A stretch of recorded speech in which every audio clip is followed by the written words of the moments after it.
Good afternoon. Good afternoon, everybody.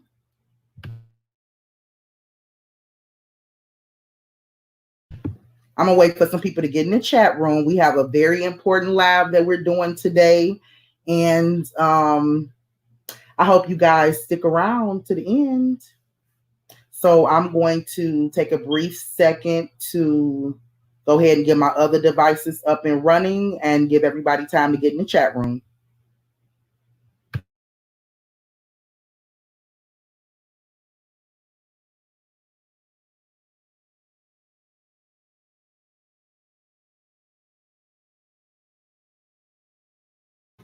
Hey, Beverly. We got Beverly in the building. Hey, Vegas girl. Hello, everybody. Okay, so as I said, we have a very important lab today. This is actually the first lab that we ever did like this on this particular topic on Queens of Roundtable. So you guys are in for a ride because we have a special guest today. But before I introduce that special guest, I'm going to go ahead and do a brief introduction on the ladies that are around, the ladies that's sitting at the round table, and you guys should already know them. But we have Mimi at the round table. Hey y'all, what's going on? We have Lanice at the round table. Hey everybody, how y'all doing out there today? And of course, you got your girl, Malika. Okay, so we also have a special guest, you guys, today. The topic that we're going to be talking about is, if you guys haven't heard, which we're going to play you guys a quick video and make sure you guys are all up to date.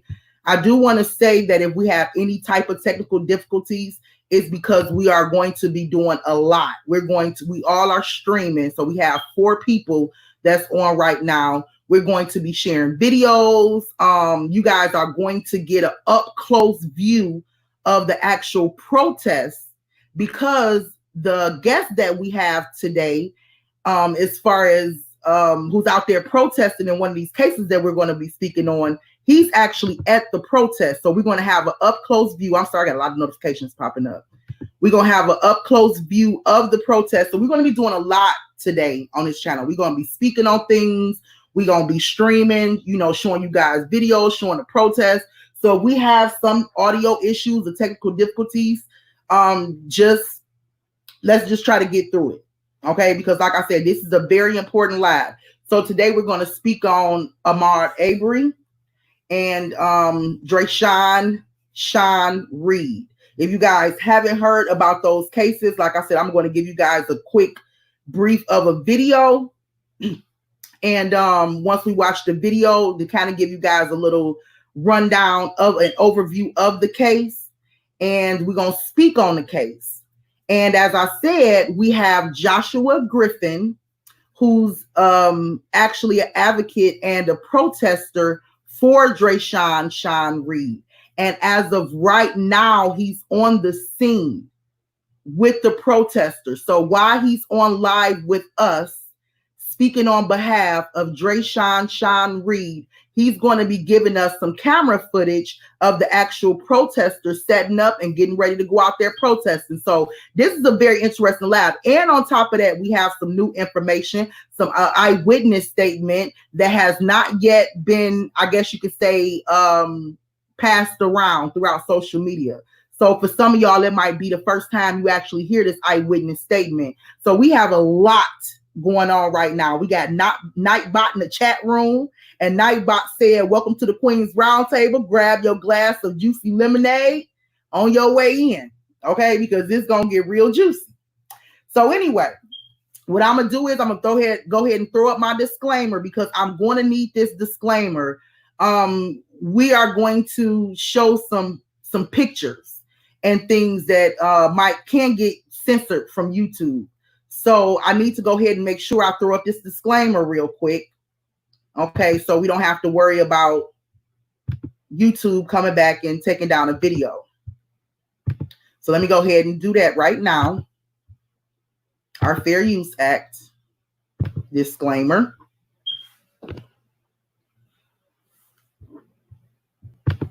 Okay, so here's our copyright disclaimer. under Section 107 of the Copyright Act of 1976.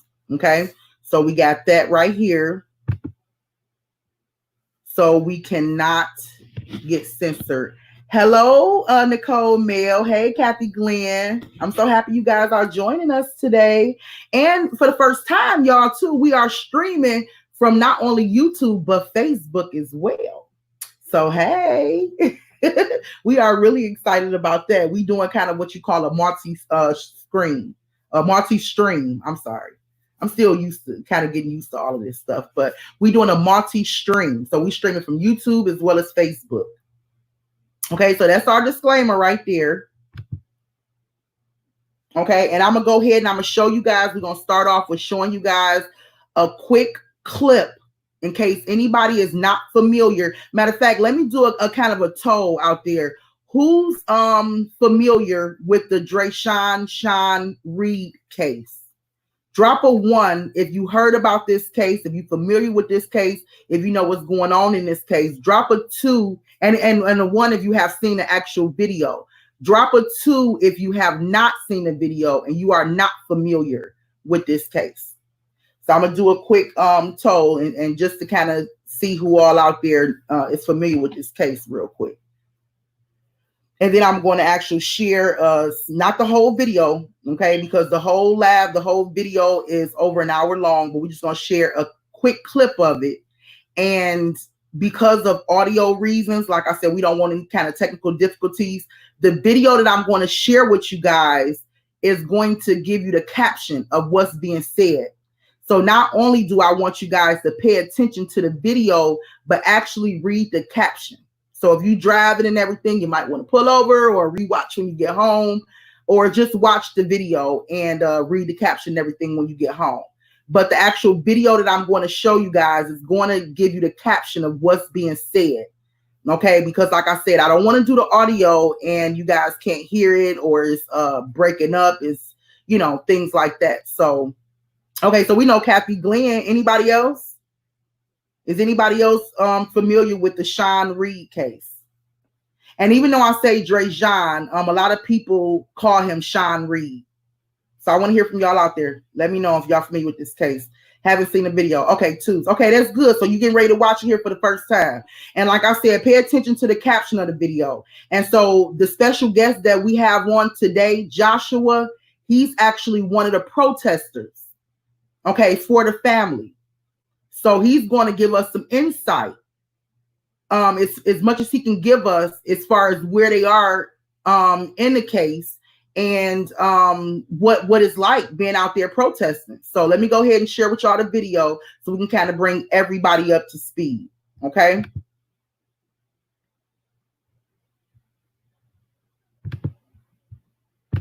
Bear with us. And I'll bring Joshua on as soon after we watch this video. He'll be on.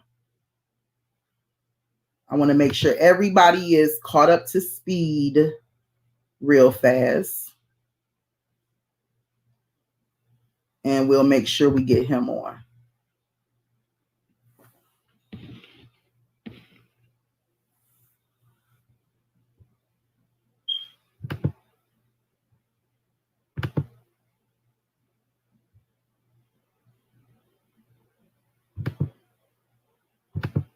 Okay, so guys, can you guys see the video? Drop a 1 if you guys can see the video.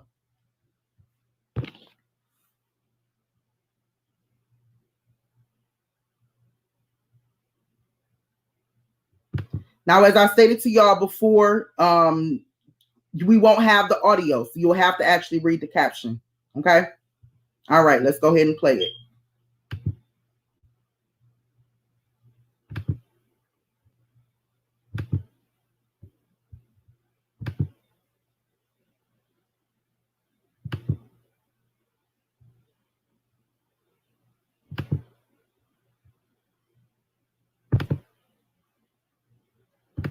Okay, so it's important that you guys understand that Dreasjon is in a high-speed chase with the police. Okay, this is what's going on. This is what you guys is getting ready to see. He's in a high-speed chase with the cops. So what he's actually saying, the caption is actually captioning what he's saying while he's in a car and he's streaming live. So he's in a high-speed chase with the police and he's on Facebook Live. Okay? He's in a high-speed chase with the police and he's on Facebook Live. And so the caption is actually is going to show you guys what's being said while he's in the car talking to his live viewers. All right? I just want to make sure y'all got a breakdown of what's going on. I'm going to go ahead and play it now.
Okay, so at some point while he's live streaming, he it's clear he don't want to go to jail.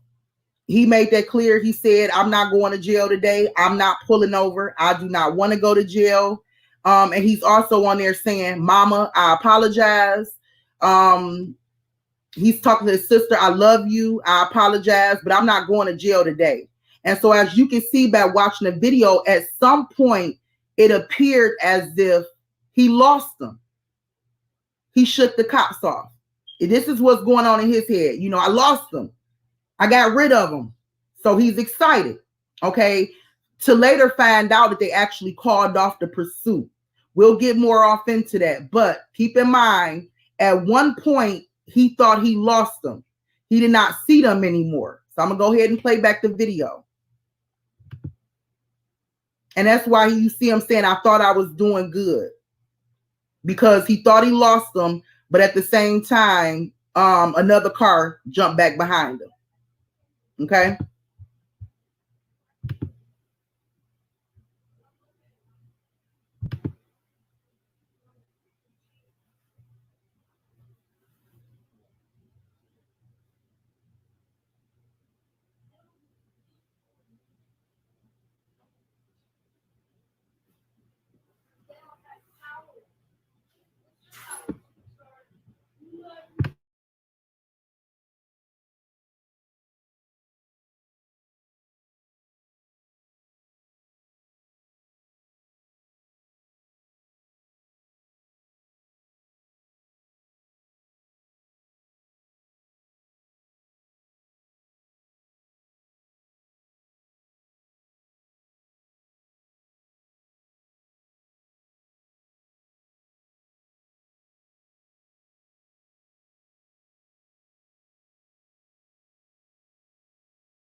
Okay, at this point right here, I have to keep narrating so everybody, I can make sure everybody's on the same page. At this point right here, he lost them. He did not, he looked in his rearview mirror. He did not see a cop car behind him. So Dreasjon decides to pull over and get out, hop out his car and flee on foot. So what we getting ready to see, now remind y'all, the live is still going. He's still going live. He never ended his live. Okay, so he decides to pull over, jump out his car, and take off running while he's still live. So when we looking at the video, it's going to kind of be blurry because he's running with his phone in his hand. Okay, but you guys are going to see exactly what took place after that.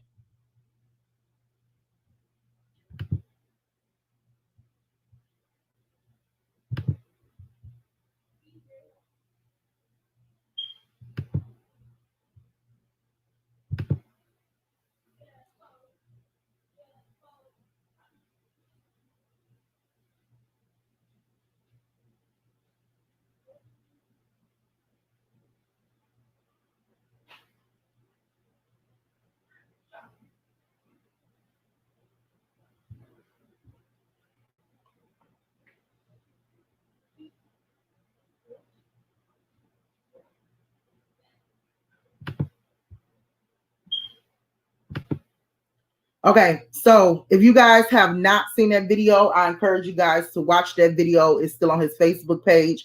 And what I might do, I'm not sure. I have to actually run this by our special guest today and make sure it's okay for me to put the link inside the comments. You guys can go and watch the video for yourself. Listen to the audio. The audio is very important. Y'all know we only have 2 hours to actually broadcast the show, so we don't have enough time to sit through, but it's like an hour and it's over an hour long. It's an over an hour long live. So he gets out the car, he flee on foot.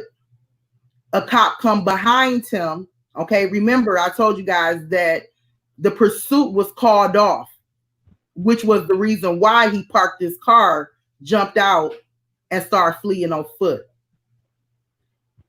A cop comes out of nowhere, or I can't say nowhere because he was probably right in the area, jumped out and started fleeing on foot. Oh, hold on. I got an echo. Do I got an echo? No, that was me. I'm sorry. Oh, okay. Okay, that's Joshua. Okay, so and a cop comes and he shoots him. And not only do he shoot him, he tases him first. Let me make sure I get my facts together, y'all. He tased him first, and he proceeds to shoot him multiple times. It's been said that Dreasjon Reed was shot anywhere from 13 to 15 times in her overkill. So I just kind of gave you guys the overview of the story, but we're going to go ahead and let our special guest, Joshua Griffin, who's here with us today, kind of give you guys even more insight of not just the Dreasjon Reed's case, but an overview insight of because this happened in Indianapolis and he lives in Indianapolis. So he can give us kind of an overview of what's been going on in Indianapolis with the cops and why people feel the need to run away from them. So I'm going to go ahead and I'm going to pass this on to Joshua Griffin. If you guys can welcome him and give him a much love hello. And he's going to go ahead and speak on behalf of Dreasjon Reed and his case for us. Okay, everybody. Thank you guys for being in here and listening to me. If you guys haven't got the full understanding of the video, go back and replay this live. Okay, you can go ahead and take it from here, Joshua. All right. Can everyone hear me? Drop a 1 in the chat if y'all can hear him. I just want to make sure that everyone can hear me. Hi, my name is Joshua Griffin. I am actually a African American male that lives in U.S. So I'm out here protesting right now because of the injustice killing of Dreasjon Reed. Like Malika was telling you guys, on Wednesday, last Wednesday, there was a police chase that ended in a young Black man that was shot about 14 times. From there, our city is outraged. We're out here protesting every day. We're out here to get justice for him and his family. We really haven't dealt with a police shooting like this in Indianapolis in quite some time now. Like, that's one of the main reasons that Indy is so upset by this. Give me a second, guys. I just want to say we really appreciate you for coming on and sharing this story with us, Joshua. We know that you have a lot going on today with the protests and everything. So we really appreciate you for setting time out your day to share the story with us. Most definitely. Before I get off into Dreasjon, if you guys don't mind, I do want to give a shout out to some of the people that we did lose to police brutality, especially Black men. So we're going to say R.I.P. Dreasjon Reed, R.I.P. Aaron Bailey, R.I.P. Eleanor Northington, R.I.P. Deshaun Downing, R.I.P. Christopher Goodlow, R.I.P. Kashawn Stewart, R.I.P. Mac Long, R.I.P. Andre Green, R.I.P. Joshua Beal. These are a lot of the Black men whose lives have been taken away from us by IMPD. Not even that. RIP to Ashlyn Lisby and her unborn child. IMPD officer ran her over on Wednesday night, early Thursday morning. RIP Mikhail Rose. This young man was shot and killed by police literally 5 hours after Dreasjon Reed. So our city is outraged right now because we feel like the police is taking, how can I put this? They're targeting and taking aim at civilians and it's just taking us out. I've been protesting out here with these people since last Thursday because I am a black man. Not only am I a black man in America, I am a black gay man in America. So let me break this down to the world. I'm gay. America already hates me because I'm gay. To add insult to injury, I am black. So a lot of America hates me because I'm black. Now I got police officers that's just going to shoot me because I decide to get out of a car and take off running. Yeah. That right there is something that I just cannot sit right with. So, I'm open for questions right now because I still have a lot going on with the protests out here. And okay. So what I'm gonna do for you guys is I'm gonna show you guys some photos, and we're going to kind of talk about the controversy that's been going on about this case, that's been surrounding this case, because there's been a lot of talk surrounding this case. First off, yeah, well, he wasn't a jogger, exactly, because we do have the Ahmaud Arbery case that we're going to speak on too today. Because if you guys haven't seen it, I have a clip of that video as well. And even if he decided to flee on foot, we lost Joshua, but he'll be back on. Even if Dreasjon decides to run away from the cops and flee on foot, what actually explains this man being killed 13 times or being shot 13 times? I'm sorry. What's the explanation for the overkill? What is the explanation for the overkill, y'all? There is no explanation for it. They were wrong to do that. Okay, so yes, he put on a high-speed chase in his car. Yes, they did pursue him on feet. But we have to keep in mind that this man was shot. He was tased first.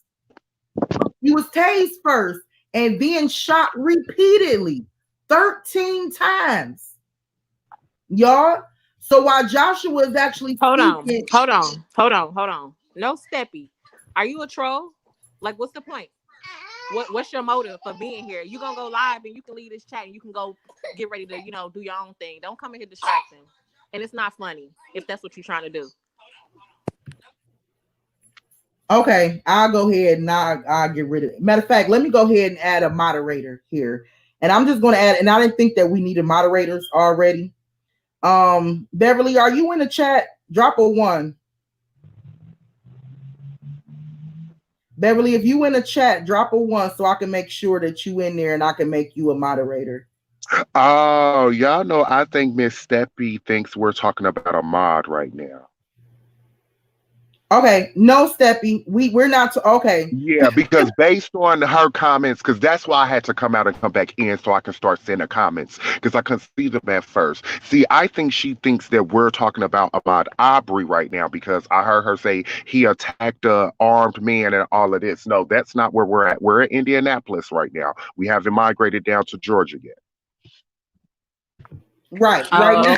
Okay. Because I Nene was on it, baby. Nene was about to go in. Nene don't play that trolling stuff. Y'all already should know her character. Okay, no, Steppy. We're talking about this is the sad part about it. No, Steppy, and for everybody else out there, this is the sad part about it. We had the Ahmaud Arbery case and Dreasjon Reed case all within the same week. I stand corrected. Within the same week or two, I should say. So we have two different, of course, they're different situations, but at the same time, both men gunned down. So our community is hurting right now. us as a people, we are hurting right now. But as Joshua said, we haven't quite migrated over there yet to Georgia. We still, speaking on Dreasjon. And so for those who aren't familiar with his case, we giving y'all a breakdown on his case as well, so you guys can know what happened all within that week. All right. So, to give you guys some information about Dreasjon, I know a lot of you guys have saw the live video. I'm sorry, like I said, I'm still out here with the protesters and stuff. I had to feed them and make sure we're fine. There's actually no police presence today, which is actually a good thing because they've been down here trying to get us up out of here, as a lot of you guys who has been following my live on Facebook knows. So last Wednesday, Dreasjon took the police officers on a police chase. To be all the way honest with you guys, I'm gonna read y'all the exact news article that posted that day, so you guys can hear what happened from the news opposed to what we all saw.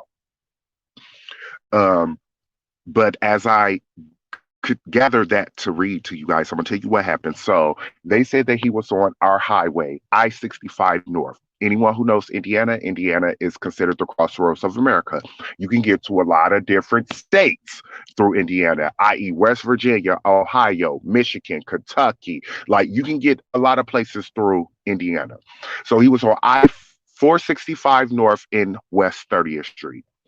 That's when two officers who were not on duty in unmarked cars witnessed him driving at outraged speeds. They began to start chasing him on the highway, and he took them on a quick chase. By the time they got to 50 West 56th Street and Lafayette Road, which is about 4.2 miles away from where he was shot and killed, which driving time is about 8 minutes away. So when they got to 56 and Lafayette Road, the police chase was called off. Called off. From there, the pursuing officers turned off their lights and began to drive at regular speeds. Like I just told you guys, 56 and Lafayette Road from 62nd in Michigan is 4.2 miles. That's about 8 minutes. So it took him 8 minutes to get from where he was at, probably about down here to 62nd. As we heard him in the video say, hey, y'all, I don't even know where I'm at. Oh, I'm right here on Michigan Road. I'm about to park this motherfucking car and get out and run. Can somebody come get my stupid ass?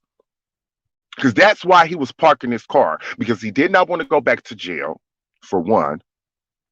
For two, he's like, I already got this gun and shit on me. Because this is what black men think in Indianapolis. I already got this gun on me. They come here to my car and see me with this gun, automatically they're just going to kill me. So he pulls up behind Ace Lock and Key, hops out the car, and takes off running across the street. He runs across Michigan Road onto the sidewalk that is owned by a church, and he's running. We hear our officers say, stop. He says, fuck you. And we all heard a taser be deployed. Boom. Tasers deployed. We can tell by the actions of how the phone and stuff is moving that he has been tased. We heard him say, fuck. He hits the ground. But directly after he hit that ground, we heard gunshots. Why?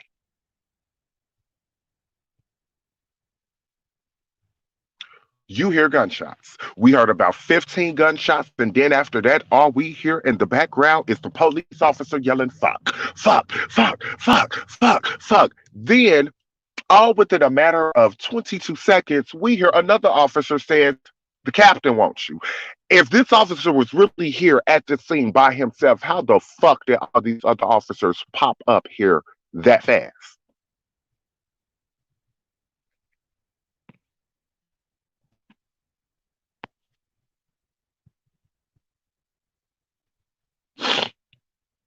Okay. How? So y'all see, I showed y'all the video again in the background. So everything that he's saying, this is actually, like I said, it would really make sense for you guys to actually watch the lab. Because yes, in the lab, you can hear the officer saying, fuck, like he knew he just screwed up. Okay, and this is the whole thing too. once the officer caught up with him and once the officer tased him, this is the part that's still left to be said or proven. Why was he shot 13 times? Okay, so for those that don't know, it was actually, it's being said, and I do have some photos I'm going to show you guys while Joshua is speaking, that Dreasjon had a weapon on him. It's been said that Dreasjon had a weapon on him. Whether or not he actually pulled out a weapon and shot at the car has yet to be proven. Now, of course, you might hear some speculations and everything, and people talking about this case and saying, "Yeah, well, Dreasjon pulled out his gun and he started busting at the police," and we don't have any of that proof. That we do. Nobody has that as proof right now. But what we can do is show you guys the photos and everything that we have as far as whether or not he was armed and he had a weapon on him. So I'm gonna go ahead and show you guys those photos that's circling through social media as far as whether or not he had a weapon on him. Okay, so And I have something that I go ahead. You can speak as I show the photos. Go ahead. Okay, I have something that I want to play while you show the photos. Like I said, I have the actual news clip from that day, and I want you guys to hear what they said happened opposed to what we saw, because that's right there is what's putting a damper on everybody. Steppy, to answer your question, let our police chief tell it. IMPD does not have body cams yet, which we feel like that is a lie. But there's a camera at the church. There's a camera at the library. There are traffic cameras. Why haven't none of that footage been pulled yet?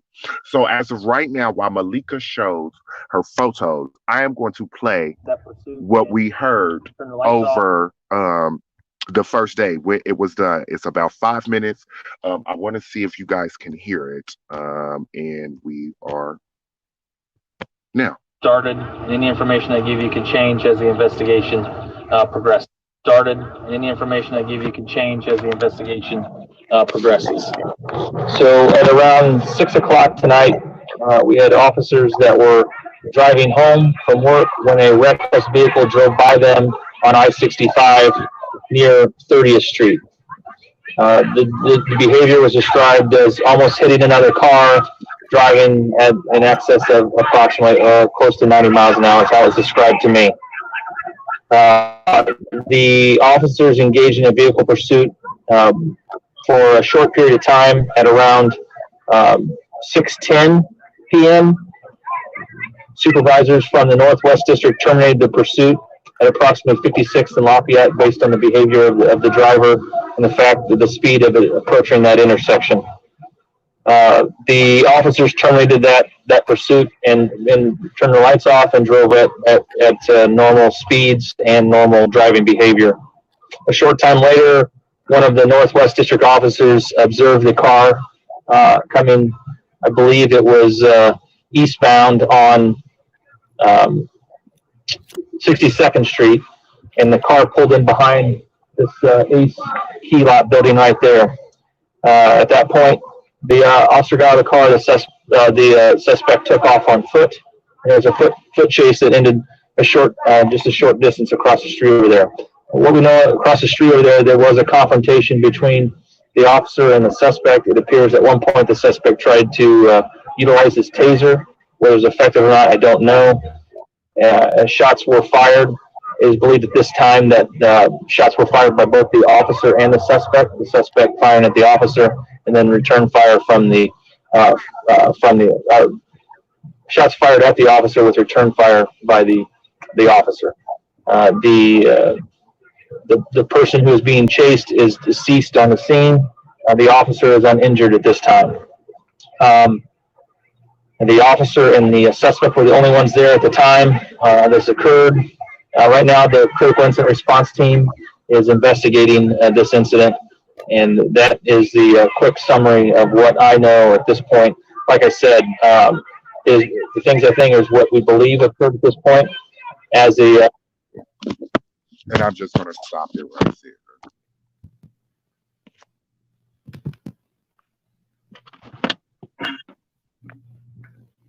Okay, so y'all, this is a photo of Dreasjon Reed, and I say Dreasjon, but because his name is Dreasjon Reed, but he's mostly known by Sean.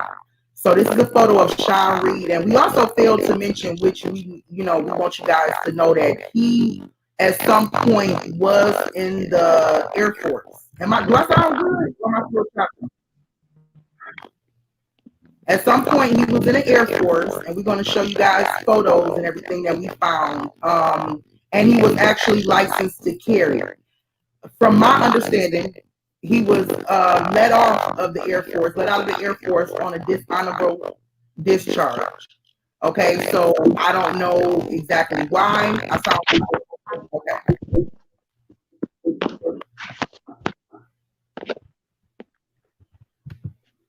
Okay, so a lot of times when I'm screen sharing, I sound choppy. Do I still sound choppy? No. Okay, you might have to go ahead and take it over. I'll be screen sharing while you're talking, Joshua. All right. So, like I said, so you guys heard everything that the officer was mumbling and stumbling over. That is what was said on Wednesday. So, like I said, from what we saw, how did Dreasjon, even and his name is actually pronounced Dreasjon. Fatima, the lawyer yesterday, she's the person who mispronounced his name because it's not Dreasjon. It's, Okay. it's really Dreasjon. It's not Dreasjon. It's Dreasjon. Okay. That's good to know. Yeah, but so as we heard the officer say, there was gunfire from both, which means Dreasjon would have had to shot his gun first in order for the police to retaliate, correct? We only heard one gunshot. All we heard was freeze, fuck you, and a taser. Y'all see that IMPD is trying to cover this up so much that the officer don't even know who taser that was. Because these officers here are lost. Because they feel like if you didn't use your taser, you had no reason to come out to shoot this man. But even in the live video, when the other officers pulled up and you hear them talking, you hear the officer ask, well, who shot their taser? So, in our eyes, that officer that was parked on 62nd in Michigan, he sat there with thoughts and a motive to kill Dreasjon. That was premeditated. You had 8 minutes from the where he was at to the time he got down here to sit here and think about what you were going to do. And in your head, you probably already figured if this man got out of this car and took off running, yeah, we're going to shoot him. Because that's what the fuck you did. And now y'all want us to sit here and feel like it's justifiable. No, it's not. That was overkill. Overkill. All for us to have other officers walking up saying, oh, yeah, looks like it's going to be a closed casket, homie.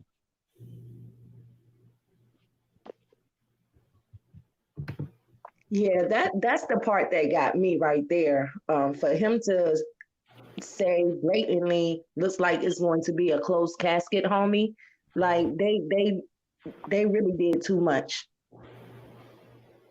It sounds potato to me. It sounds like y'all had this planned. Actually, it's being said, and I do have the photo. Oh, I'm sorry, y'all. Okay, yeah, a lot of y'all don't know if y'all haven't watched the audio. Can y'all hear me? A lot of y'all don't know if y'all haven't watched the video and listened to the audio. One of the officers was caught on live saying, well, it looked like it's going to be a closed casket, homie, and laughs. Hold on, I'm going to play it for you guys. I have it right here. Trust me, I've been all over this. I have it right here.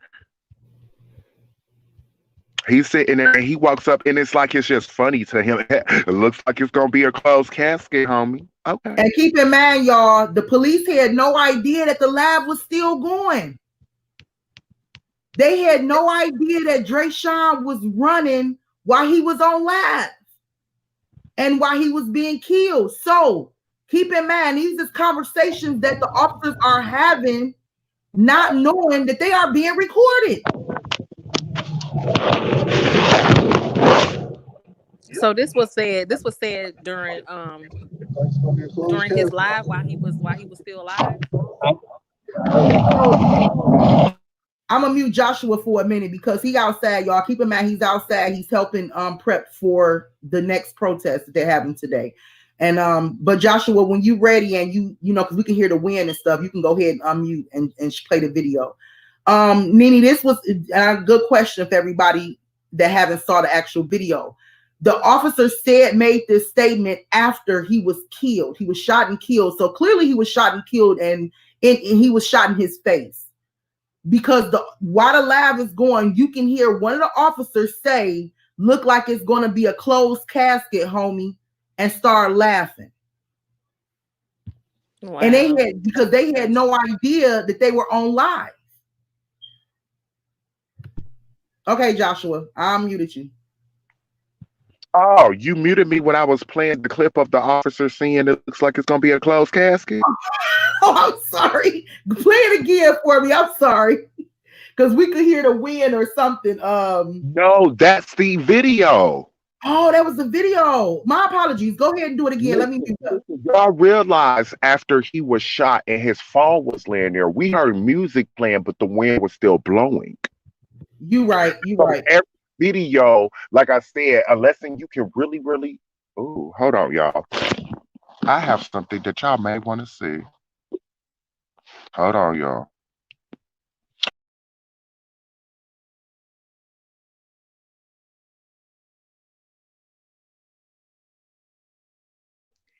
In terms to what the officer said, looks like it's going to be a closed casket, homie. That just makes that's their personal conversations that they have on their own. And it makes you wonder how many other men that the officers killed that they said stuff like that at that time.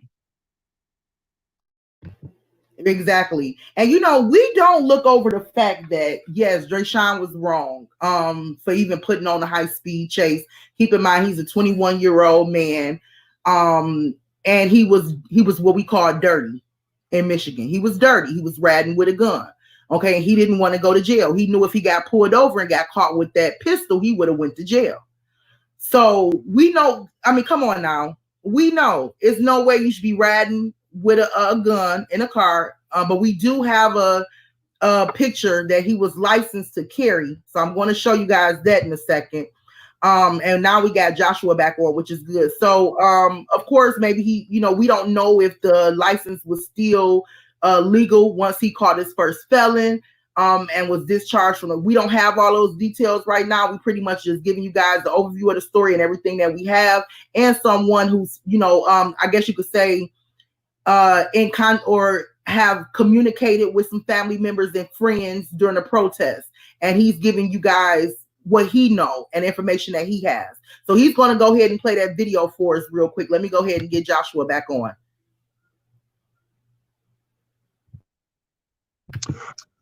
Oh wow, I'm sorry, guys. Okay, so look, he's at the protest, you guys. We actually have, and if I'm not mistaken, these are the Masonic brothers from down off in Kentucky. Like I said, we're starting to bull. Hey, y'all.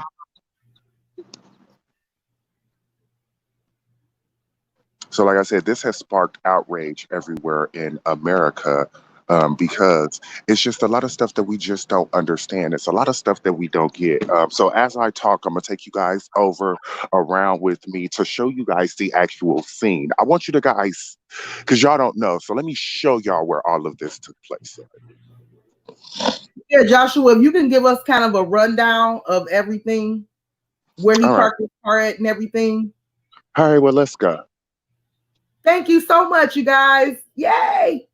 So Joshua is going to give us a rundown of where Dreasjon parked his car at, where he ran, and everything.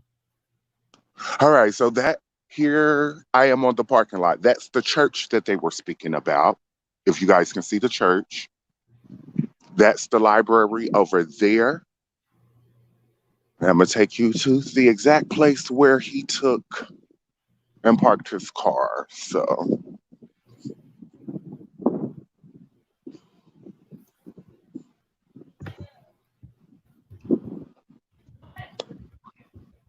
And I actually want to take y'all through exactly what happened, though. Because like I said, I want y'all to try to figure out how did this young man have time to pull his gun and shoot at this officer while running.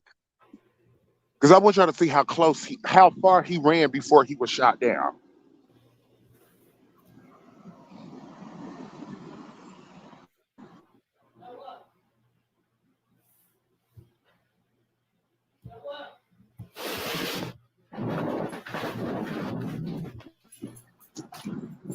So, Ace Lock and Key is where he parked his car, right? That's the building that they said he pulled up and parked the car. He ran across this street.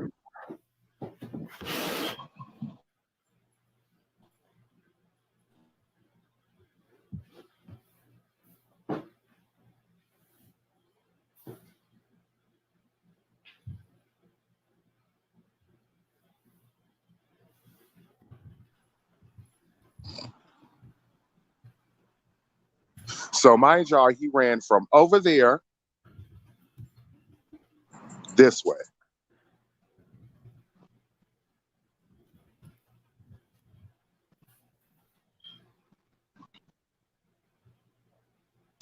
Roughly about here is where the police told him to stop.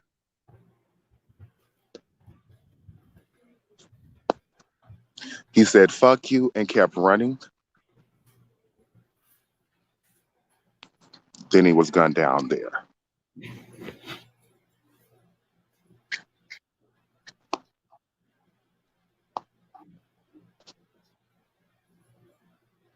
And then we have these guys out here fighting for us as well.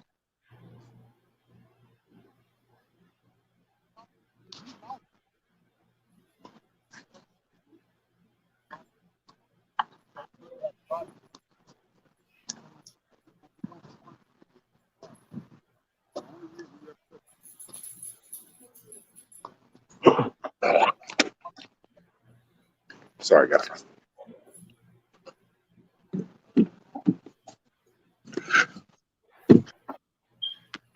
So, how was it possible for him to shoot anything? And that young man ran. He literally wasn't even running for 4 minutes before he was gunned down.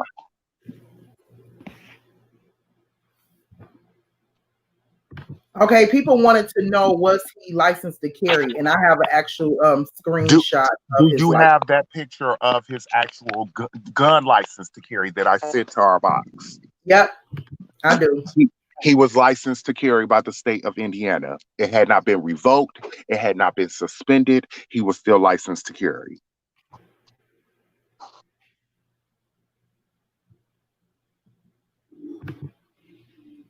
So to answer your question, there you go. There you have it. Yeah, because I can't see the chats. Joshua, do you know why he was discharged from the Air Force? That type of personal information the family do want to keep secret as of right now, at least until they get their lawsuit up and running.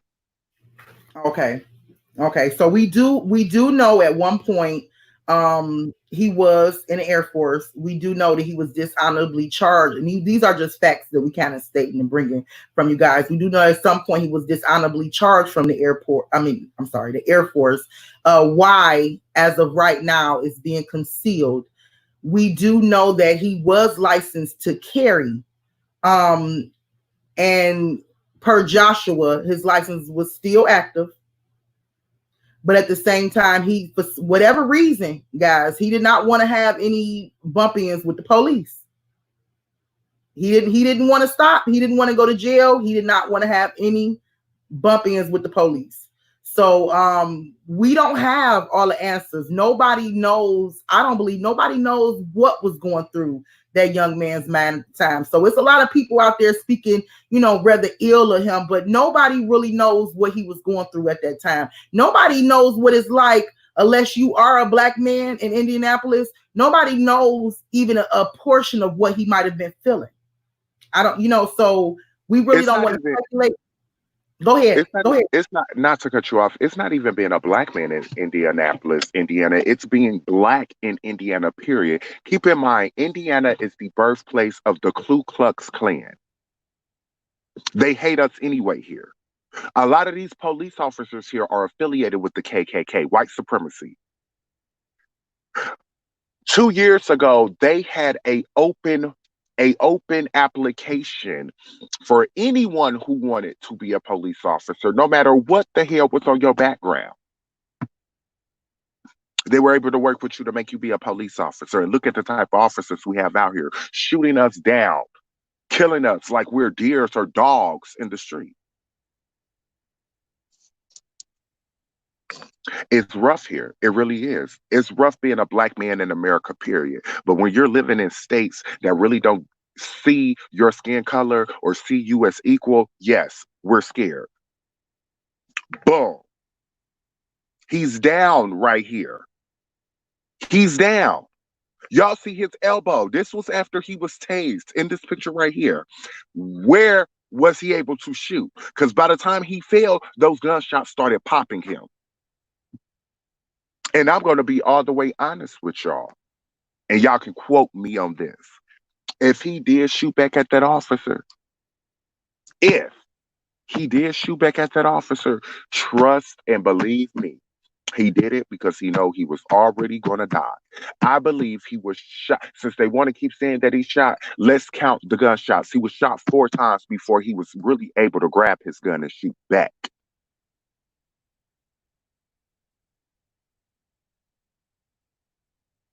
And then boom, shot an additional 9 more times.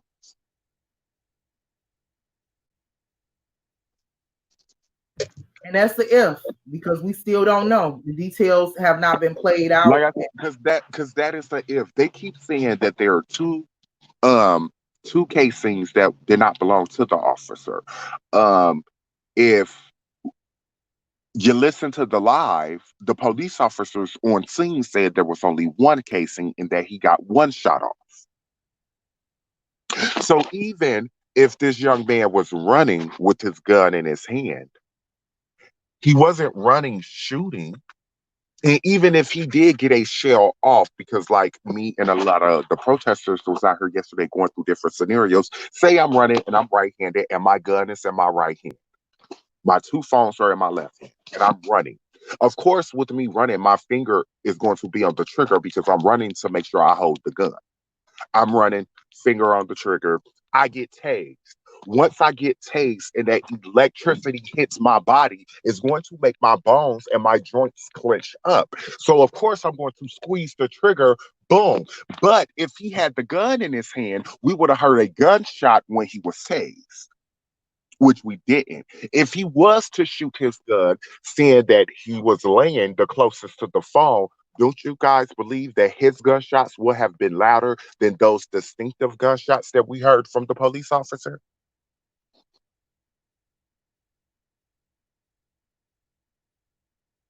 Like I said, I felt like this was a personal hit put out on this man because he had already made IMPD look stupid and look bad trying to catch him, and the supervisor called it off. So now we have another racist officer out here like, fuck that, I'm gonna get this nigger.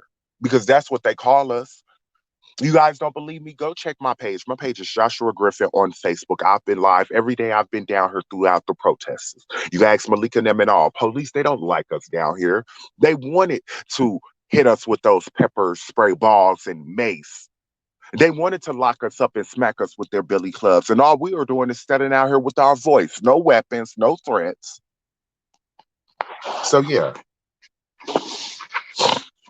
The young men that y'all saw all in suits and stuff, they're out here protesting and advocating with us as well. They're not even from here. They're from Kentucky. And seeing at what's going on down there in Louisville, for them to stop that to come up here, that lets you know that this was unjust. Like, we just want justice for Sean. Not only for Sean, we want justice for all Americans who life has been taken away, who life has been taken away due to senseless, arrogant police officers. That's a picture in a video from actually the church. seeing his body still laid there in the ground.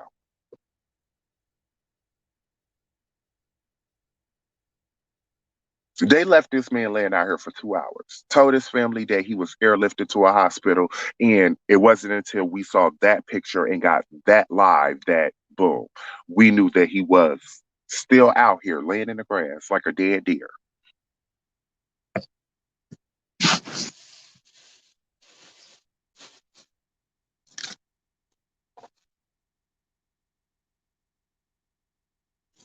Yeah, this is sad. This is truly sad. Can y'all hear me? Do I sound good or am I choppy? Because a lot of times after I get done screen sharing, it kind of sounds choppy. But yeah, somebody I did read the comment that somebody made that he let off a shot. And that's left to be said because it was also said, and I think this is just coming from people that's speculating or people that's trying to investigate the case on social media. Okay, and they're not professionals. We're not professional investigators. We just do the best we can and try to make it make sense, as y'all know I say. But if he did, because he did have a weapon on him, and I didn't show you guys the pictures, but we all do believe he had a weapon on him. At the same time, it's also been said that maybe the gun went off when he was tased. I mean, there's different scenarios out. You see what I'm saying? So we can't really just say, oh yeah, he intentionally shot the cop, or he shot the cop first, or he shot the cop back. This is stuff that have to be played out in court. And right now we don't have any of this evidence. And so it's been said that you can actually see the casings fly up. We don't know if once he was tased or once he hit the ground, or if he had the gun in his hand while he was running, or he was trying to, make sure it didn't fall as he was running. And great. So we really don't know all the details right now. And so for people to just automatically judge and assume and say, yeah, he shot the cop, or he shot the cop first, or whatever, you can't really come to that conclusion if you don't have all the details. Malika, that's why it's called the open investigation. I'm sorry. I'm sorry. There is nothing in my mind that's going to change my opinion on, I don't care if he shot one off or not. They already had it in their mind that they was going to kill that boy. Because even if he did get a shot off, there was no excuse for them to shoot him that amount of times that they did. Exactly. They already knew they were going to kill him. Not even that. I want to play something else for the people to hear. Mind you guys, this is Malika and them. Y'all have saw this because this is the video that I posted to you guys. This is actually one of the eyewitnesses who was there sitting at that stoplight that saw everything. Oh, thank you. I meant to say that too, Joshua. I hate to cut you off real quick while you get that ready. I meant to tell you guys too. We have some eyewitnesses too. So instead of just coming to a firm conclusion, we have to pay attention to everything. We have to look at everything. So Joshua is getting ready to play a statement from the eyewitness. Okay, from a person literally moments after this happened. Like, I want y'all to hear what the young lady said in here. Like, for her to break down exactly what happened, and mind y'all, she's on live, so I know she's not watching his live. So she's on live, and all you hear her say is, "Oh my God, the police just killed this black man on 62nd in Michigan. He pulled up at Ace, hopped out his car, ran across the street. They tased him and shot him down." And mind you, she was in a car with her mother. So not only did she see this, her mother saw it, her little brother and sister in the back seat saw it as well. Bro, how do you turn this around?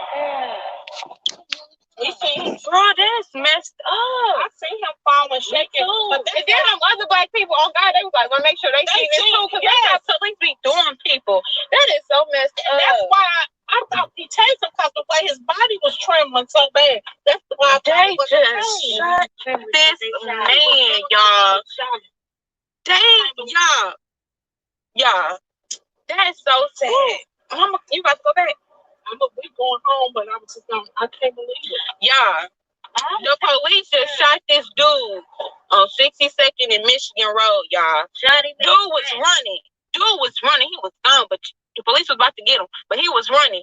So police tased this nigga and he shot him. I swear to God, right here at this library on 62nd and Michigan Road, they killed this man. He's laying right here in the grass. They putting yellow tape up right now. Y'all probably can't even see it. It's over there though. Oh, you can zoom in a little bit. They killed this man for no reason. Shot this man in his back. Rashad, we right here. We're coming and picking up the food, Rashad, right here by the library, right here. Dude was running. He jumped out his car and cut out from the end, beginning to end. They just shot this man, y'all, in his back for no reason. After they already tased this nigga, he was on the ground shaking. They still shot this man. That's so crazy. I ain't never seen that. Y'all, can y'all see over there? They all over there. Deep. That's so, man, that's sad. Yes, y'all. Then these black men followed us because we pulled over in the parking lot to turn around. They followed us, make sure we seen that. This how they be doing them niggas. I swear, police is so wrong. I got it, y'all. Dude was out of there. Dude was right here at this Ace, hopped out his car behind that and took off right across the street. Police caught up to him. They tased that nigga. Y'all, they tased him. And I really hope this ain't dude who was just on live running from these police. Dude was light skinned. He had on a white shirt. They over there. They white shirt and what kind of pants is? Gray pants. He had on a white t-shirt, gray pants, and some gray shorts. Yep, white t-shirt, gray shorts. He took his shirt off. He got out his car right here. Ace, my nigga, police chasing him. He ran across the street. They tased him. They tased that nigga and shot him right in his back. I swear to God, me, my mama, and my sister seen the whole thing, and two other people. Everybody, that's so. Look at them. They over there.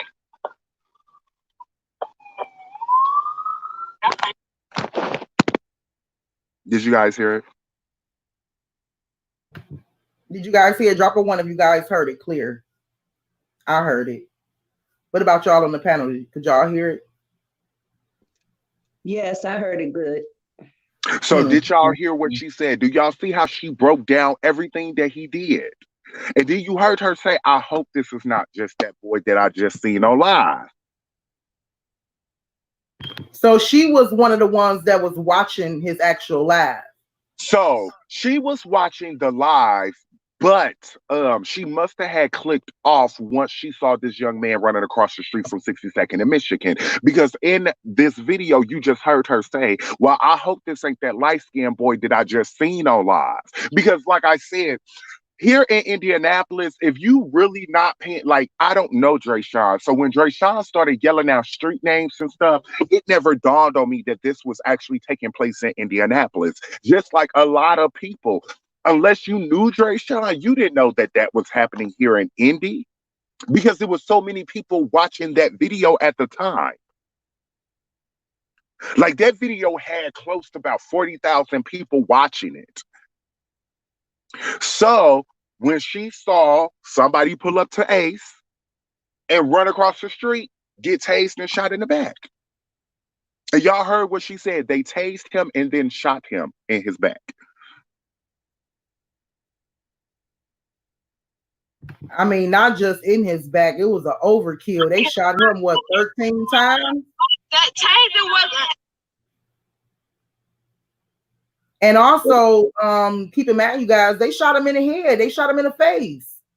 I don't think they shot him in the back of his head, and but they definitely, for one of the cops to say, looks like it's gonna be a closed casket, homie. That's proof right there. He was shot in his face or head 13 times. That's what you call an overkill.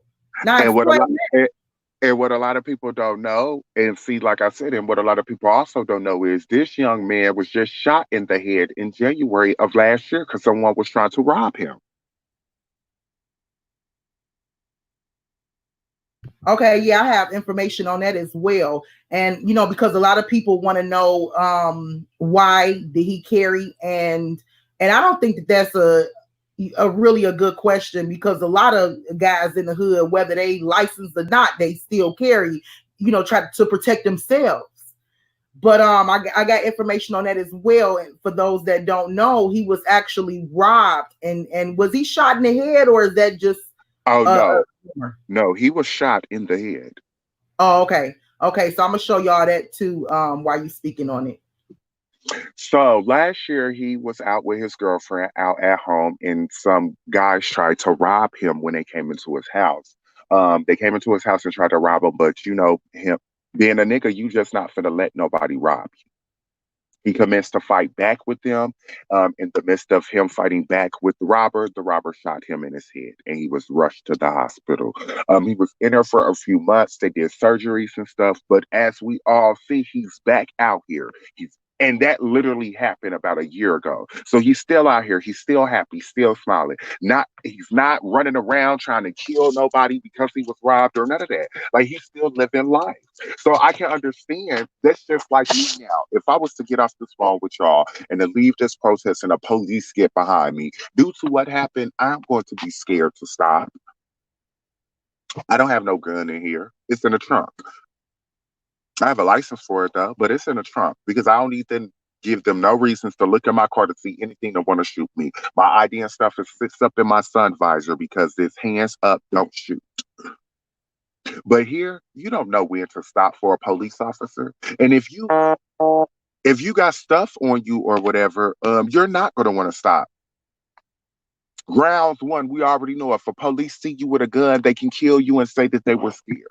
That could be the one reason he didn't want to stop. Reason number two is he was just minding his business. If he's on a highway and he's going 75 miles an hour and there's a car in front of him going 52 and he gets up and swerves to the left, of course it's going to look like he's going to hit that person because that bitch driving slow. That don't mean he's out here driving outraged. Because nobody really gets on the damn highway and do the speed limit, not even the fucking police.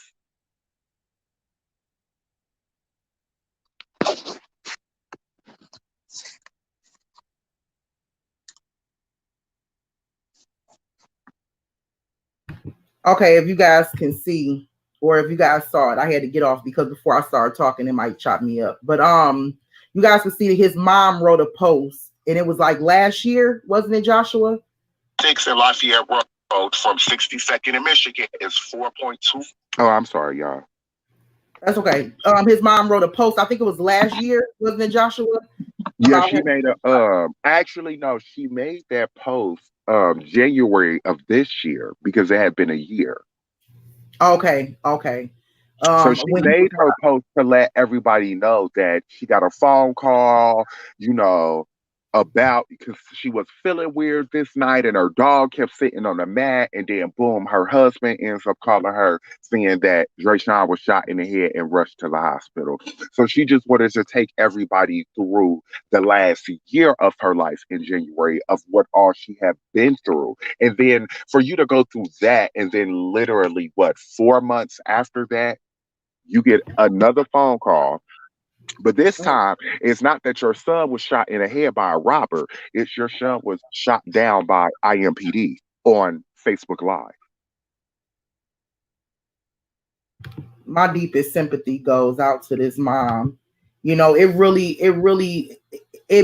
me mad as hell. If I could just be real with y'all, it had me mad as hell when I was reading comments of people talking about her parenting and just disrespecting her. It was so distasteful.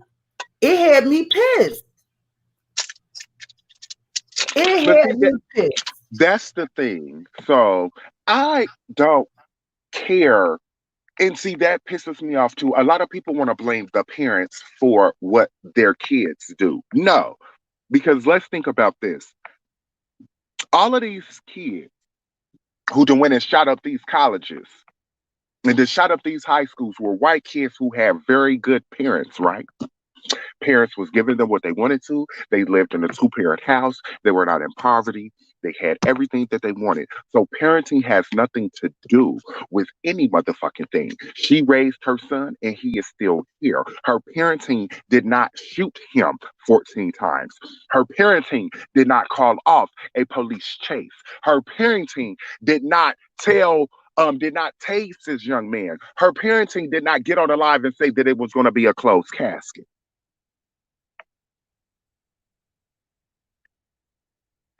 Like at the end of the day, the people who are out here trying to justify this police killing are the same motherfuckers that are out here, and I'm just gonna be real, that voted for Donald Trump orange ass. These are the same hoes that's not going to get it until the police gun down one of theirs.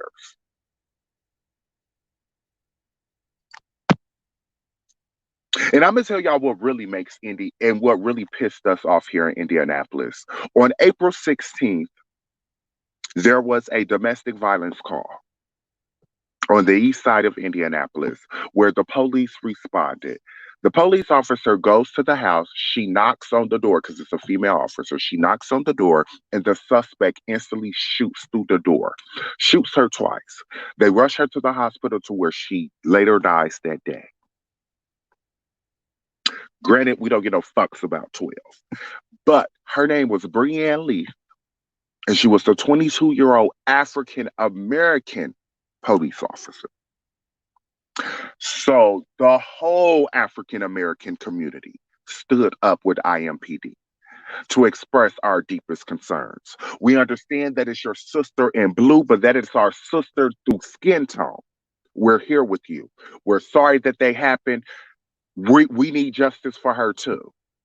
All for literally not even 2 weeks after that, I think about 20 days, one of your officers gunned down a black man. Why? That's why we're so mad. We were there with IMPD when they lost one of theirs, front line with them. But yet y'all take one of ours and then you want to laugh and you want to joke about it like it's funny. It takes everything in me not to let my 4-5 off every time I'm out here at this protest with them. So speak about what's been going on at the protest. Like yeah. All right. So Thursday's protest, our protest was fine. Like we were out here, they heard our voices. We had like a mini party and a visual. Friday, we came out to do the same thing because we're out here every day until we get justice. Friday came around and I guess they were mad that we were still out here protesting to where they approached us about 45 cars deep, police officers, SWAT team and all. Saturday, they literally had all of 62nd in Michigan swamped. All of it was swamped. Police doesn't want us out here protesting because they feel like the actions was justifiable. So they've been trying to stop us. They've been trying to scare us. Saturday, we've had pepper spray balls and tear gas, and people was beaten with a billy club. And one of our protesting brothers had went to jail, but he is now out. Sunday was pretty much a very laid back type of day. Everyone was just out here paying respects. Yesterday, Monday, when everyone came out, we were just out here protesting. The police was fine, but like I said, they're still out here bothering us.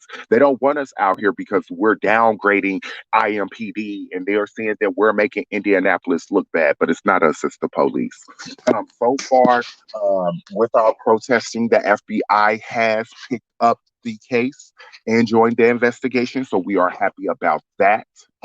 The mayor and the prosecutor here is asking for an independent investigation, so we're also happy about that, but we still have more demands. We need that officer, the shooting officer, to be fired now. We don't want him suspended on vacation. We need him fired. We want his name. Because as of right now, we don't know if the shooting officer was black or white, because they're keeping that under wraps. As so we the don't lawyer, even know who the shooting officer is at this moment, right? Right, we have no clue. Only IMPD knows. But they're, as of right now, they're saying that it was a black cop. They're trying to say it was a black officer. They saying it was a black officer, right? Yes. Okay, but we do know that the person that said looks like it's going to be a closed casket, homie. We do know that he was African American. Yeah, right? We know. Yeah, we have his name and stuff. Hold on, y'all. I'm gonna take y'all up here while they're speaking, so you guys can see or hear. Okay.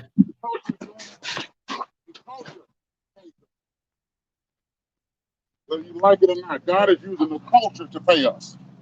Our constituency, none of our constituency is on this ground. And let me say this last thing, and then we're gonna pray. And all of us have been guilty of this at some point, but I want you to hear me. Stop attaching this boy's conduct with the conduct of these police officers. Yes. Thank To you. hell with the Thank you. that he was breaking the law. And and it's a struggle because we are people who preach righteousness. But the truth of the matter is, there are two separate incidents here. There's a young man who was breaking the law, and the performance of the police as a result of what happened. Stop attaching the two. I don't care if he was turning somersaults. Thank He you. doesn't have to die. Amen. If the only way you know how to police people is to kill them, and so we know we have a better police department than that. Yes, I'm not going sir. to condemn the whole police department because of the Yes, conduct of sir. a few. Yes, sir. I'm not going to do it. But stop. Don't use your pulpit. Not in private conversations. Don't get in barbershop talk. Do not attach this boy because Dreasjon Reed is your son. Stop a sec. Well, he shouldn't have been doing bad. All of us, as preachers and people, do bad every day. We all fall short. Amen. All of us. Die. The only way, death is not the only way I deal with somebody. My wife, I disagree with her. She don't have to die because of it. if my wife doesn't like what I'm doing, she don't have to kill me because of it. Preach that. So we've got to start attaching this boy's conduct. But well, he deserves it because if he deserves to die, and you All go out of here us and speak, did. you saying All of us do. Yep. We know that's not the Amen. case. Amen. Okay. We're Because he better than really that, got to and we have school. to stop those lies. I don't know who said how we can fix that. Tell the truth. Yep. Stop letting people say, well, he shouldn't have been listening. What he was doing is not the point. There was a way to stop him without ending him. We got to stop letting our people. It's bigger than this. Stop letting our people think it's okay for them. If we do wrong, that's a slave catcher's mentality. Oh, you wrong, so let me cut your foot off.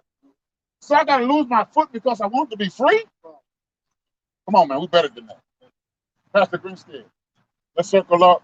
You will lead us in prayer, and we will leave that together as many as can Saturday at noon. Okay? Let's spread out a little bit. All right, y'all. We're going to listen to this prayer, then I'll be back.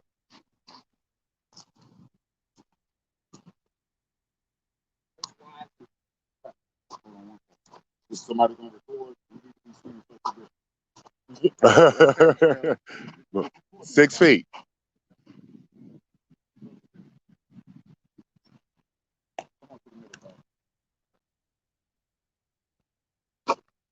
Most wise and our Father, our God, our Savior, our refuge, our hot house. God, we are standing on ground that has claimed a precious life, that your precious blood shed, a life was cut short. We ask you, God, now to empower us as men have been called and appointed, anointed for a time such as this, to stand for righteousness, to stand for truth, wherever that truth may lead us or may take us. We ask you, God, to protect those who are protesting and doing it the right way. We ask you, God, to continue to encourage them as their hearts have been broken. We ask you, God, to give them comfort that only you are capable of giving. We ask you, God, to continue to remind them that there are those who are with them, even though they may not be here every day. But we are fighting this fight together for justice and for what's right. We honor you, Master, now for the men who have come together to stand for what's right. So God, empower us now that regardless of where it may take us, or what it may cost us, that we'll be willing to stand for what is right. Amen. We honor you, God. We ask you now to help us to use our platforms to save some innocent life that will not be destroyed from anger, from things, God, that they are caught up in. Lord, help us today. Help us, God, to use Facebook Live as a tool to turn some trouble away. We thank you, God, now for an opportunity to be an instrument in your hand in this time, that we can leave our pulpits, leave our four walls, leave our churches, and come to hollow ground. That wherever we set our feet, your presence is there. Amen. So thank you, God, now for your presence now. Thank you, God, for helping us to be the natural and the mandate and the instrument that truly in this hour. In Jesus' name, amen. Amen. Pastor Clay.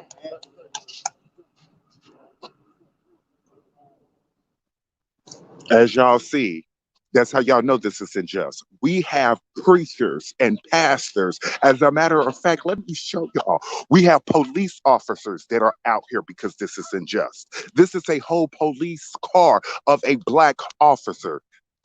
We're not trying to hear America saying that that was justifiable, because it wasn't. It wasn't.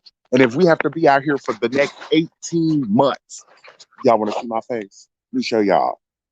If we have to be out here for the next 18 months advocating, guess what? We here.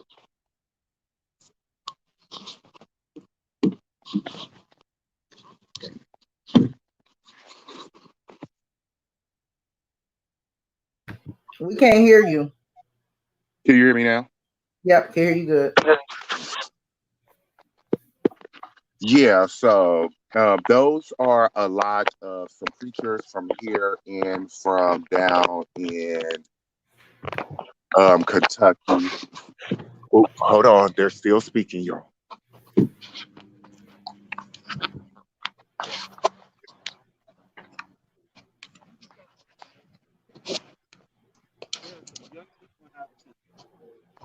Planning some events in order to ambush the IMPD police department. And we are asking, we are appealing to you.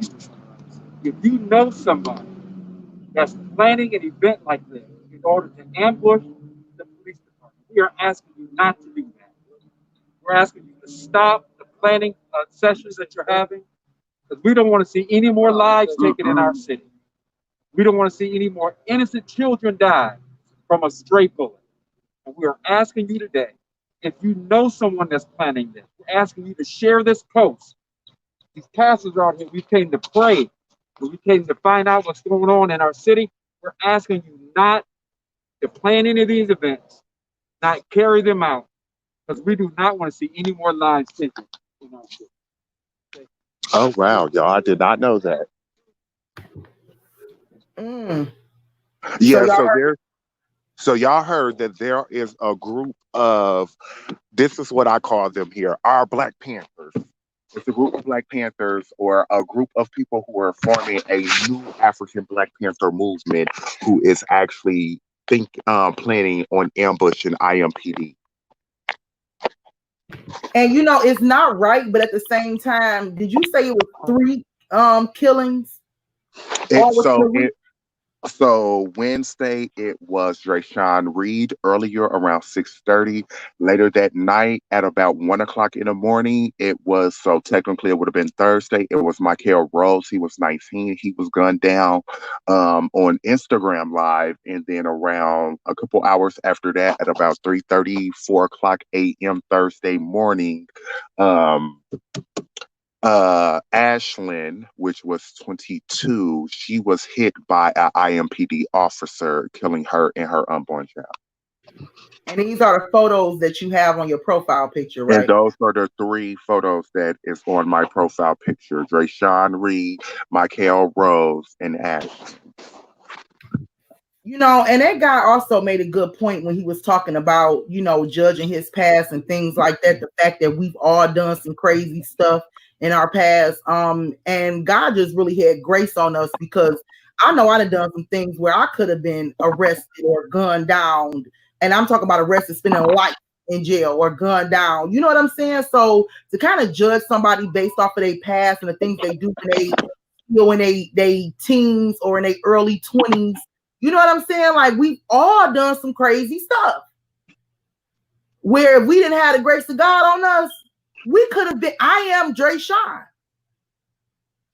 I could have been there. And so that was a really valuable point that he made. Stop, judging or stop justifying this overkill based off of some things that he's done, being a fact that, like his mom say, yeah, he's a grown man on the outside, but he still is a kid. He haven't fully became a grown man. He's still trying to find himself. Right. 21 ain't grown. 21 is not 21 grown. Man, 21 is not really grown. You at 21, you still trying to find yourself. You still and until you actually find yourself and understand and get to a point to where you understand, okay, I'm tired of living this life. I'm ready to settle down, have a wife and kids. You know what I'm saying? Do something different or whatever. You're going to be living a kind of, a crazy lifestyle. Okay. You want me to tell you something that I also realized, Malika? And I'm going to tell you guys this. So when I first started going back over social media and stuff last week, I've seen a lot of people, and I think a lot of their animosity towards this Dreasjon Reed's case, and this is just based on some of the conversations I had with a lot of people. They don't know the semantics or the facts or the details of the case. All they know is this young man took the police on a high-speed chase. They're thinking that the chase ended with the police killing him. I've seen a lot of people say, do not try to tie this in with Ahmaud Arbery's story, because he wasn't just jogging, he was disobeying the law. Okay, just because you speed, like that pastor just said, because you speed, does that mean that you're supposed to die? Didn't I just say, literally before I got out the car and the pastor said it, how many of us really do the speed limit on the highway? And hell, I push 45 in a 30 with no problems in my car. Don't even be knowing it. So what, am I subject to be shot down 14 times because I decided to speed a little bit? And in a way, you can kind of tie it in with Ahmaud Arbery, because they're trying to say that he was, like you said, committing a crime, breaking into a abandoned house in the neighborhood. So they're trying to justify a murder. From wasn't that a retired officer? Yeah, the guy was, and it wasn't even his home. Thank you. And that wasn't even his home. So at the end of the day, they are trying to justify killing these young men by saying, oh, they committed a crime. Even if you committed a crime, your job is to protect and to serve. Serve meaning to arrest him. Once Sean Reed was on the ground after being tased, he could have, this is my take on it, he could have been disarmed and arrested. Hell, after you tased him, I would have felt better if you ran up there and beat his ass like y'all did Rodney King. You did not have to kill him.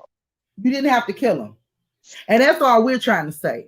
That's all everybody is saying. Everybody that's out there protesting. That's what his parents are saying. You should be more trained to handle a situation like this without taking somebody's life. That's the point that's being made here today. And the reason that I'm out here, and I want to say this on this platform, I'm out here. Yes, my name is Joshua Griffin in Indianapolis, Indiana. I did not know Dreasjon Reed personally, but I do have friends and family members who was close to him. I am close to some of his family members. So I'm standing out here because I am Dreasjon Reed. I am Michael Rose. I am Aaron Bailey. I am Trayvon Martin. I am Mike Brown. I am every black man that then fit the description and had their life taken away from them. Not only that, I'm a black man. This was a young black man. I've seen more white women and black women and white men stand up for this than I did black men. So like I told everyone, if I have to be one of the very few black men out here advocating for my voice to be heard for my fellow brothers, I would do it. And I'm going to continue to do it, because what if that was me? What if that was my nephew? What if that was one of my male cousins? What if that was my uncle? Like, it hit real close to home when it happened here in Indianapolis, and then it happened in a neighborhood that I live in. Because Why do I you do not think there's think not a lot of black men out there advocating and speaking on behalf of Sean and men like Sean? you said, what do I What's your mean it's take? not? Well, what's your take on why there's not a lot of black African American I or think they are scared of the police still. They don't let the police scare them. I don't give no fuck about no police. You're not finna shut me up. You're not finna scare me or back me into no wall. I'm going to stand here and say whatever the fuck I want to say when I want to say it. Freedom of speech. So the black men, I don't know why they're not out here. That is what's baffling me. That's why every time you guys see me go live, I keep saying that. Why aren't it more black men out here? Why do I see more black women than anything out here? and it's been said too that officers well, not just officers but a lot of white people fear black men. And this is the thing, we are really not a threat to them. You know what I'm saying? Like, if you guys do your research, you'll see it's actually been more, and I'm not trying to make it a race thing, I'm just bringing some statistics to the table. It's actually been more cops that's been killed by white and Latino men than black men. But hell, this is the reason why. Because they killing them on site. On site. On site. So I'm just gonna show this video for those who haven't seen the video of Ahmaud Arbery, and we can, because I know a lot of people do say there's no point in kind of tying these two cases together, but at the end of the day, these two men were gunned down and On video. And so I think that that's the most important thing, and the fact that we as a people need to stand up. And it's not about, and Joshua, you said this before too, it's not about, black versus white, at least not in Sean's situation. It's real, or period. We want justice for everybody. For We want everybody, justice like for me. all. Like for me, I came out here originally to stand up for my black brother who had lost his life. But then after hearing everything that had transpired within those 8 hours after him, like I said, I'm out here for all lives. Yes, y'all know I'm really standing out here for the black lives, but I'm out here to stop police brutality across America with anyone, white, black, Latino, Chinese, or Arabic, anyone, because the police, like you said, is supposed to be here to protect and serve. How are you going to protect and serve when you're killing us? And you're killing us for no reason. We're not a threat. Because at the end of the day, I don't care what no one says. If you shoot a man in the back and he dies, you're going to go to jail for murder. Exactly. Like, you're going to go to jail for murder. No ifs, ands, and or buts about it. You can't claim self-defense if you shot a person in the back. Why can't we hold these officers to the same standards and hold them accountable for the same shit that they would do to us? Now, do I believe that Ahmaud Arbery was racially profiled? Yes, I do. So I wanted to make that clear. I don't want anybody to think that I don't believe that that's a racial issue, because I do. But our fight is not only, or not limited, should I say, to our brothers and sisters, but justice for all. Okay, so I just wanted to go ahead and clear that up while you were speaking, because I don't want anybody to say, well, he was. I definitely believe Ahmaud Arbery was racially profiled, and I also do believe that Dreasjon. I do believe that they were like he said before, they were mad. He gave them a chase. The chase was called off. They were upset, and on top of that, maybe the cop that approached him saw a young black man and might have viewed him as a thug and did not value his life. Okay, but my point today is like Joshua said, it's about justice for all. Because nobody deserves to get gunned down and die like these people did. So I'm gonna go ahead and play a quick clip in case you guys aren't familiar with Ahmaud Arbery's case.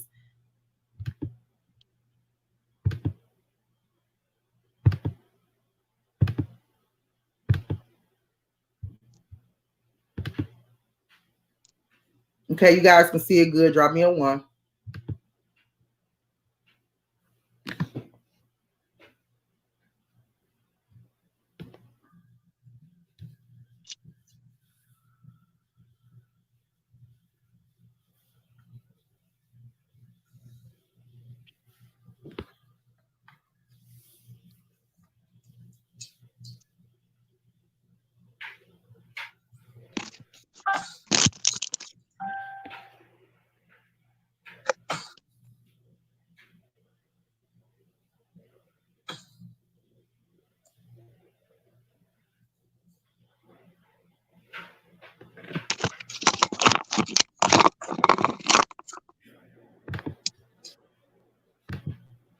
That's just sad.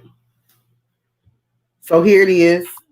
He out minding his own business on the job.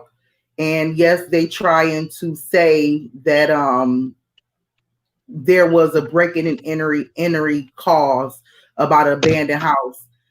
Breaking and entry, or however you say it, cause on an abandoned house, and these guys were quote unquote making a citizen's arrest, but you guys can see them actually following him while he's jogging, and the father and son duo, one of them gets out the car, they attack him. He's wrestling with one of the guy with the son, and next thing you know, he's gone down the middle of the street. Okay, and the thing that trips me out about this case right here is the person that's recording this or going live is sitting back watching the whole thing. He did not intervene. He did not stop. So it kind of made me think that he might have been with them or knew what was getting ready to take place, and his butt should be arrested too. Oh no. So the guy that was there, he's actually been getting death threats through the KKK because he recorded that video. Are you serious? I didn't hear that. I Yes. didn't know that. There's a news article about that. I saw that last night. There was like the guy who recorded the guy who was following them recording, he has so many threats and he's scared for his life because the KKK is trying to kill him because of that video. Because if it was not for him, we would not know that type You of would know about information. Just like the live witnesses that we have here in Indianapolis, a lot of their identity is being kept under wraps in fear of retaliation. 911 said no burglary call came in. That's crazy. See? See? And so this is what I think. This is why I think that these cases, should be both looked at, examined, and by the FBI, is because of the fact that they're trying to cover it up and justify the murder.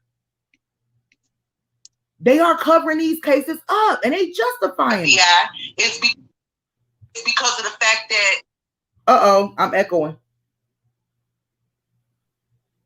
And I mean, you guys, what harm is it to be jogging or even walking past a house that's in construction? I mean, I know for myself, I have stopped and looked at a house before that was under construction, and then kept it moving. I didn't take anything.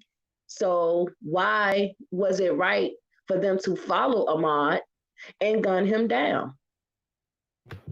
Nothing justifies that. Nothing. And that's what they want to do. Nothing justifies them gunning him down and killing him. But like Joshua said, had that lab not been exposed to the whole world, that would have been just another black man case that they would have just swept under the rug. And so this is why we have people out there now protesting as well for Ahmaud Arbery, as well as Dreasjon. So we can make sure cases like this don't just get swept under the rug, and that these young men get justice. I also have the protest kind of going back to what Joshua said earlier. The protest, Joshua, that you guys was in, y'all were attacked during one of the protests. I wanted to show a quick clip of that too, so everybody can kind of see what you guys had went through in one of the protests. So we're gonna kind of look at that real quick. I also have. Oh yes, we were most definitely attacked on Saturday. Okay, hold on. That they're doing, Long like, video. basically trying to release him type stuff. Oh no. Hold on, y'all. You said what, Nene? Was that you? No, that was Joshua. I think he said, hold on. Oh, okay, good. He at the protest right now. So I'm gonna show you guys what they experienced when they was at I think it was the second protest that they had. I'll show you guys a quick clip of that. So that guy that was recording Ahmaud, was he forced to record? That's what I wonder. I don't know. This right here is at the protest, y'all.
Okay, I want you guys to see what they were going through at one of their protests that they were holding. That you, if you guys can see, Indianapolis Police Department, they were attacking these people. One of the guys got arrested on site. He did end up getting bailed out right away. But so this is what happens a lot of times when we are out there fighting and protesting. And like you say, like Joshua said, you know, you're not out there with weapons. You're not out there trying to go to war with the police. You're just out there standing up for your rights, being a voice for the victims. And look what happens. Stuff like that occurs.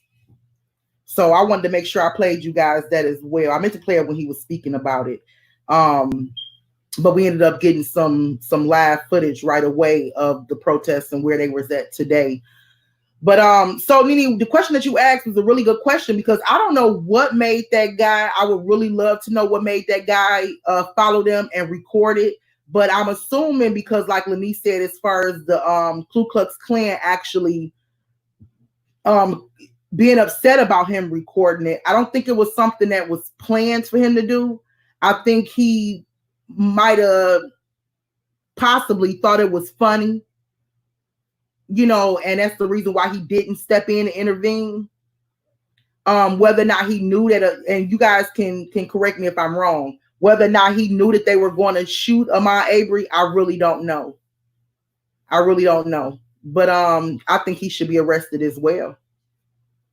I think he should be Well, they arrested. said, I thought they said something about they brought him in, but as for now, no charges was he wasn't charged with anything. Yeah, I know the two guys, the father and son duo, McMichaels. I know that they were actually charged. Y'all, was they charged with murder or first degree murder? They were charged. They haven't yet been convicted, everybody, but they were charged. Okay, so they were charged. And in the case of Dreasjon, it's still an open, you know, I don't know if it's an open investigation, but his mother right now has an attorney, and she have her own private investigation going on right now. So she's trying to get to the bottom of it and get answers. So right now, we as the people, we need to share this video, share other videos out there, spread awareness, speak up for what's right. And you know, because we can't let these cases get swept under the rug. We cannot. I really thank you guys. We kind of running out of time. Lanice, I know you wanted to share some self-help tips for us before we walk away. I'm gonna let you do that real quick, but I'm gonna see before you do that, I'm gonna see if Joshua might have any final words for us or anything that he want to share before he goes. I know he's out there helping set up for the protest. They're going to be protesting later on this evening. I'm sorry. So Joshua, you know, if you can go live, make sure you go live. You know, I'm gonna be sharing your live at the protest. But do you have any last words or anything that you want to say to the people before we get ready to go? Yes, I want to say justice for everybody who has their life taken away due to an ignorant police officer, whether that officer was black, white, purple, or green. I feel like no one and no family should have to deal with any of this trauma or tragic at the hands of a police officer who's supposed to protect you. Everyone who is speculating about this whole Dreasjon Reed's case, I want you to keep all of your comments and stuff to yourself until you get the facts, or until you're actually out here with us, sitting out here at this site for hours at a day. Don't you know every time someone comes out here to 62nd and Michigan Road, all we can do is replay what we saw on that line? Can't nobody even drive down Michigan Road without seeing it. I was just sitting at a stoplight before I came in here, and a black guy pulled up to me and rolled down his window. I was like, bro, every time I drive past here, it hurts. I'm like, well, I'm on my way over there now. We'll be there all day. You want to come pay your respects? Just come. Be silent. That's all we want you to do, is just come pay your respects. Silence speaks volumes. Silence speaks volumes. All we need is a presence. Because if we just sit back and not say anything, how many more of our brothers, our cousins, our friends, our homies, our bitches, how many more of them are we gonna lose at the hands of, I'm not even gonna say white supremacy. I'm just gonna say at the hands of ignorant people. And for all that, that's all I gotta say. You guys, like I said, the public will be transparent as much as that police chief claimed to be transparent with us. Um, but we out here until we get justice. And it's not just for Dreasjon, it's for Ashlyn and her unborn child too. Despite what the hell Mikael Rose did, I'm out here for him. I'm out here for Philando. I'm out here for Trayvon. I'm out here for Ahmaud Arbery. I'm out here for everyone. I'm out here for everybody. Sandra Bland, I'm out here for everybody who had their life taken by a police officer. Amen. Amen. Let's Anybody not. sitting out there with you wanted to say anything real quick? Make these sites indentured. Let people know when they drive down this street will be renamed. It will be renamed. It will be renamed if that's the last thing. If I gotta be homeless for it to be renamed, then it's renamed. Hey baby, what we out here until we get a change. Like you're just not going to do this. And you and y'all just heard the voice of other people who are out here with me. We're faithful out here. And I can just feel their pain because they're out here with him because he's still out here with us too. But these people are close to him. They're sleeping out here for change. And I'm out here with them.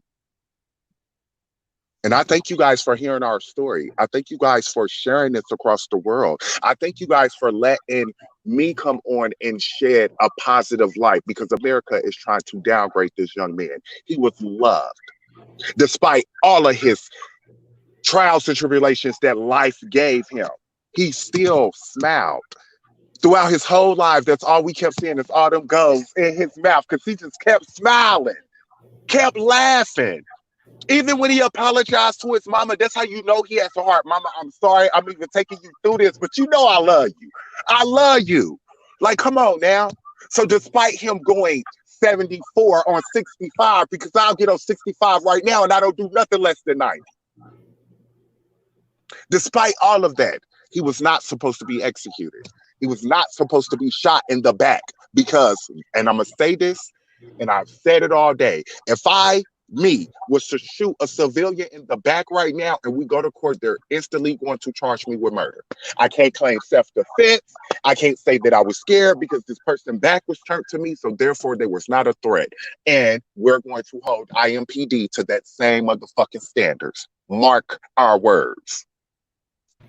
And free weed, I see your comment in the chat room. You know, whether or not Sean actually let off some shots, that still does not explain the overkill. That still don't explain the overkill. This young man was shot 13 times. Okay. And we know some of those shots was to the face or to the head. The conversation that was being had surrounding his body when they did not know that they were on live. That shows that they're insensitivity to the case.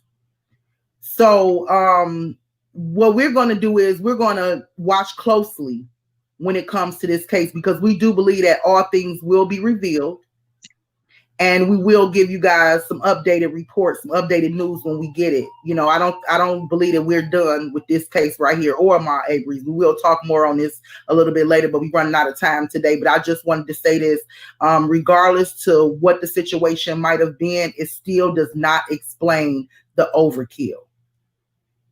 Okay. And so I think that it's still more information. And there's even witness statements that's out there. Okay. So we need to try to consider all the facts before we just come to a decision and judge the situation for ourselves. Okay. Lanice, go ahead and give your final tips, honey, before we get off.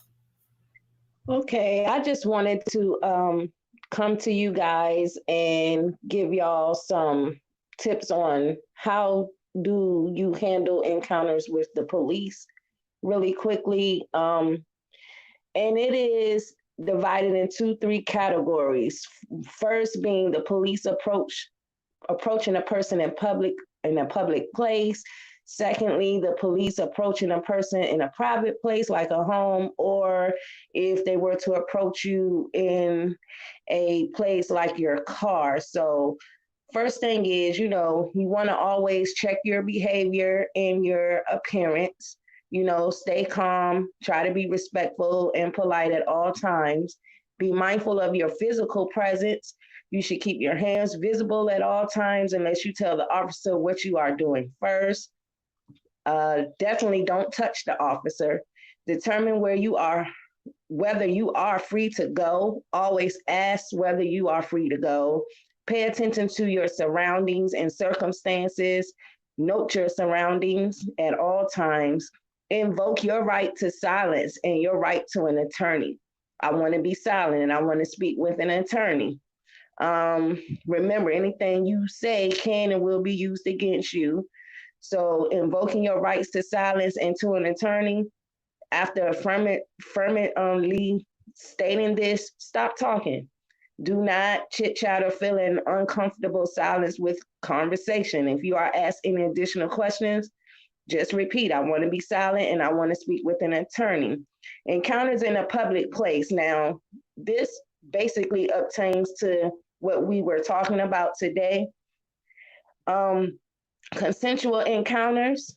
Consensual encounters are those where the police do not need any suspicion in order to talk with you.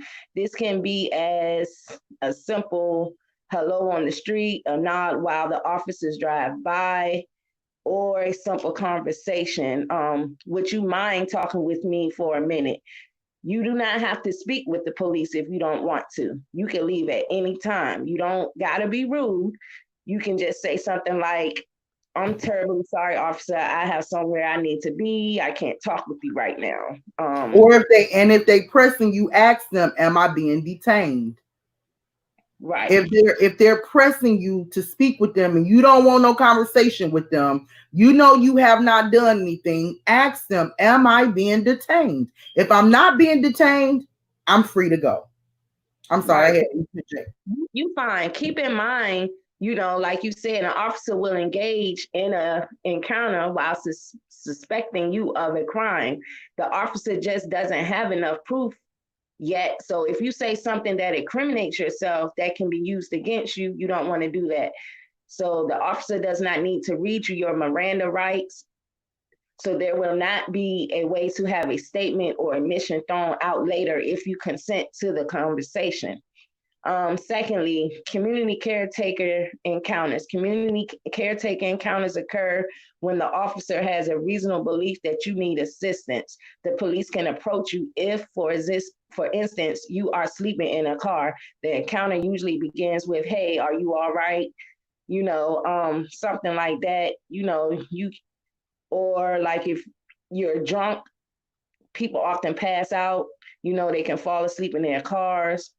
While that often happens when the police approach someone sleeping in their car, they will characterize it as a community caretaker stop. So, you could just simply say, I'm okay. I don't need any help. May I go? And also, can I add to that too? One good thing that helped these two brothers out was the fact that there was a live or video recording of the incident. Please, people, if you feel intimidated or threatened in any way, pick up your phone and go live. Go live. Record what's going on. Make sure you have witnesses to watch what's going on. Okay, if you don't have any witnesses present, especially, your phone right there is enough. Now, maybe these tips might not work for everybody and in every neighborhood and in every encounter with the police. But one thing that we wanted to do is to give you something, because we don't want to end this live and have to hear about another brother or a sister or something happening to somebody that could have been possibly prevented.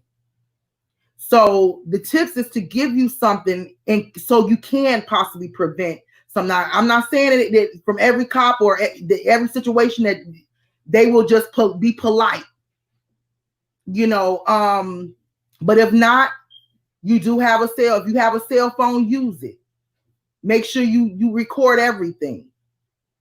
Okay, that's really important, and that's one of the reasons why we got to see what actually happened with Dreasjon and hear the conversation with Dreasjon.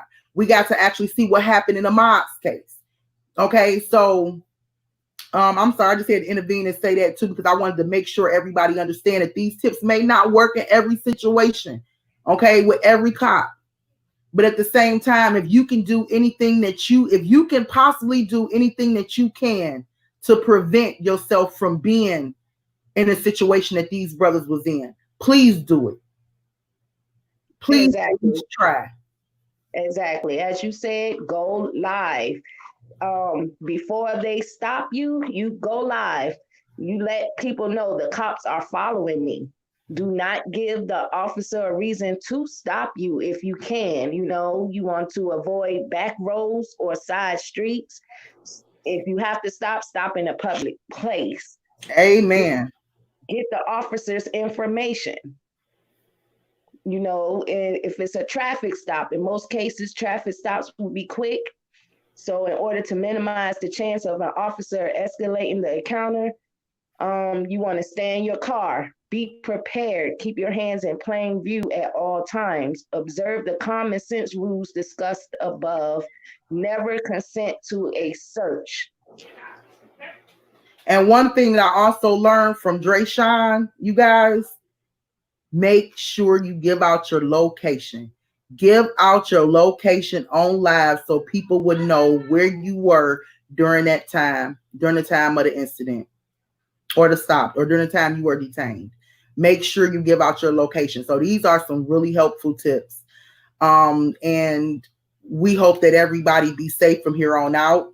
We will continue this discussion at a later date. If there's any more information or anything else that come up on these two topics, we'll make sure we bring that to you guys. Okay, so we have Joshua here. He came back. And so we're going to go ahead and get ready to end the live. But we just want to say to you, much love to you, Joshua. And thank you so much for taking time out your day to come and join us and speak on this case right here.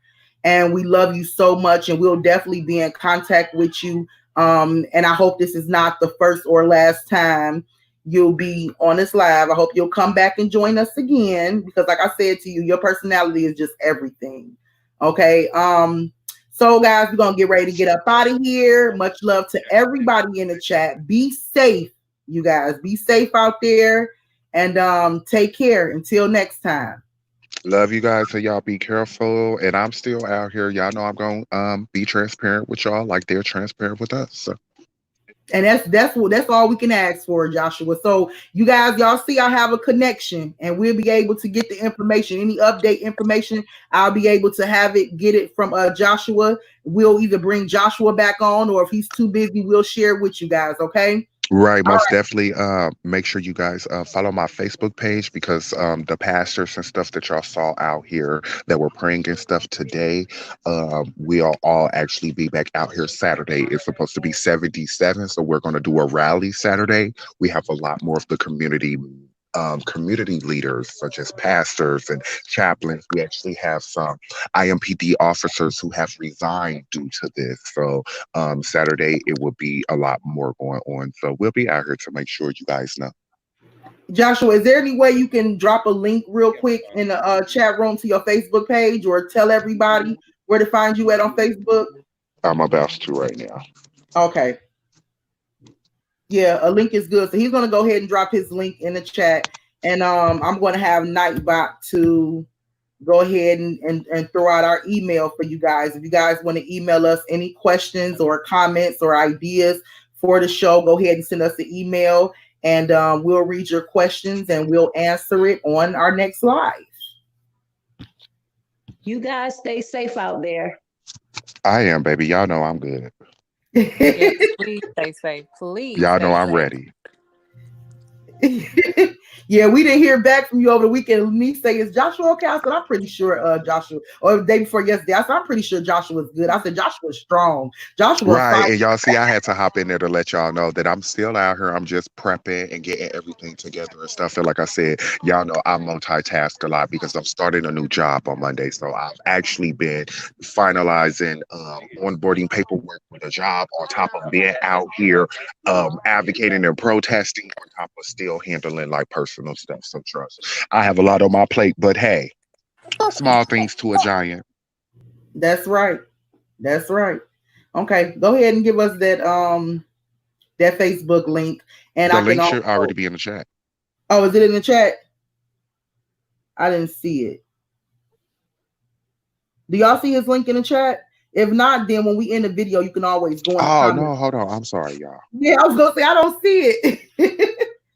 So we want you Because guys. it's in the private chat instead of the live comment. Oh, okay, okay. So what I'll do is, you guys, when I end this, I'm gonna copy and paste it, and I'm gonna put it inside the comments, and I'm gonna pin it to the top of the video. So if you guys want to follow Joshua on Facebook and kind of keep up with the story and everything, his the link to his Facebook will be in the comment section. Okay, so you guys like, share, subscribe, comment below on the video. Let us know what y'all think, and we accept all comments, anybody perspective. But what we're not going to do is tolerate any disrespect in either one of these people's name or their family.